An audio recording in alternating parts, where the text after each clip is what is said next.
hotel rays ee magaalada Boorama ayaa maanta loogu qabtay suxufiyiinta ka howlgala magaalada Boorama seminar laba cisho u soconaya oo ka hadlaya tacadiyada loo geysto carruurta sida ay u baahin lahaayeen. Seminarkan ayaa waxa ka soo qayb galay suxufiyiin kala duwan oo ka howlgala telefishinada, website-yada, jaraa'idada iyo mas'uuliyiinta hay'adda CCBRS. waxaana ugu horeyntii halkaasi ka hadashay Foosiya Sheekh Xasan oo kamid ah hay'adda CCBRS. maanta waa taariikh 19 bishii 2012 waxay noo bilaabi doonaa seminar ay soo qabanqaabisay hay'adda UNICEF fulinteedana ay leedahay ururka maxalliga ee la yiraahdo CCBRS.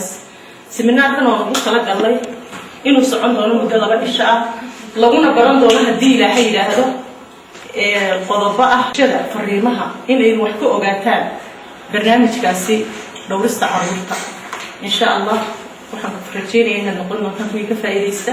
waxa iyaguna halkaasi ka hadlay ka soo qaybgalayaasha seminarka waxayna sheegeen xubakaya oo cabsiga haysa iyadoo waqtigu lagu yaraado maadaama barnaamijku la yahay muddo 2 cisho gudaheedna lagu soo sameyn doono wacyigelin badan maxaa yeelay waxaa jirta carruur badan oo daraysan oo darbijiif farmaanti marka suuqa ku aragtay nolosha ay ku nool yihiin aad la yaatid taasna waxaan filayaa inaan wax badan ka qaban doono markaan ka faa'iideysto xuquuqda kaliya in bulshada taasna kaliya waxa maanta noqon kara kuwa faafiye ee ballaariya anaga waxaan rajeynayaa ka soo bixi doonaan qodobo la isla meel dhigo saxaafaduna ay ku dhaqanto child protection iyo sidii loo dhowri lahaa taa marka cabsi qaba in ay carqalad ku noqon doonto bulshada haddii laga taxadiri waayo.